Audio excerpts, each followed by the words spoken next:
Kementerian Keuangan mengingatkan daerah yang memiliki anggaran mepet untuk bisa bijak dalam membelanjakan anggarannya. Pemda juga bisa memanfaatkan sisa lebih pembiayaan anggaran atau silpa.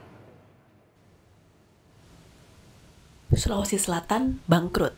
Begitu kata penjabat Gubernur Sulawesi Selatan Bahtiar Baharudin saat pidato pengantar nota keuangan dan rancangan peraturan daerah Sulsel tentang APBD 2024 dalam rapat paripurna di DPRD Sulsel. Defisit anggaran Sulsel kini mencapai 1,5 triliun rupiah. Kementerian Keuangan pun buka suara. Kementerian Keuangan memastikan kondisi keuangan Sulawesi Selatan bukan bangkrut, tapi kesalahan pengelolaan anggaran daerah. Pasalnya, kondisi defisit keuangan Sulsel masih bisa diatasi, salah satunya memanfaatkan sisa lebih pembiayaan anggaran atau silpa. Pemerintah pusat juga terus menyalurkan alokasi transfer ke daerah atau TKD ke 546 daerah di seluruh Indonesia. Pemerintah menyiapkan anggaran TKD 830 triliun rupiah di 2023, meningkat menjadi 856 triliun rupiah di tahun 2024. APBD itu, mereka kalau APBD itu kan punya sisi penerimaan.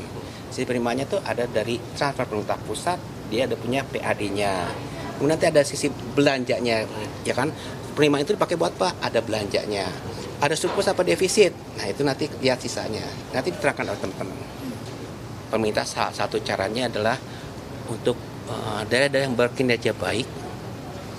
Tadi salah satunya tadi penyerapan anggaran kita berikan lebih. Sehingga nanti kita harapannya bisa pemerintah itu bisa termotivasi untuk bekerja memperbaiki kinerjanya.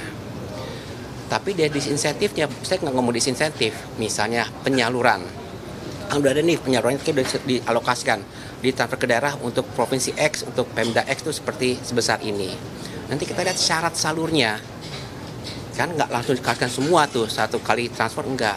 Ada yang 2 kali, ada yang 3 kali. Ada syarat salurnya. Jadi kalau syarat-syaratnya terpenuhi, ya kita beri.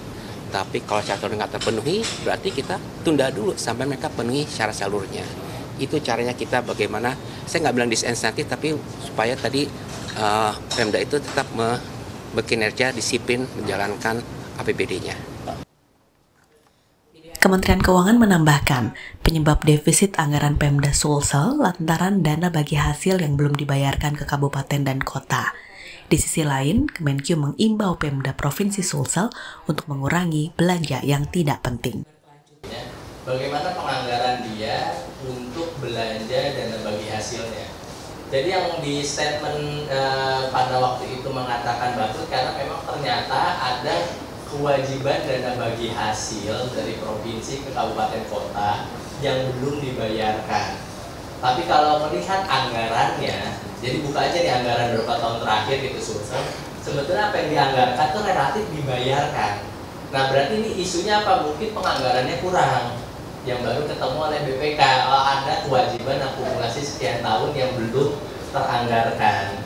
Jadi sebenarnya defisit di sini tuh bisa di-manage sebetulnya, gitu ya. Bisa di-manage oleh Pemda bagaimana kewajiban tadi dia anggarkan. Mungkin dia memang harus melakukan sedikit refocusing nih untuk belanja lainnya. Ekonom menilai daerah yang memiliki anggaran mepet bisa melakukan refocusing anggaran yang dianggap bisa ditunda sementara waktu dan memanfaatkan sisa anggaran pada tahun sebelumnya. Selain itu, negosiasi utang juga bisa dilakukan, terutama utang yang jatuh tempo dalam waktu yang relatif pendek dan diganti dengan tenor waktu yang relatif lebih panjang. Alfania Rizky, Gahniar Febrian, Kompas TV Jakarta.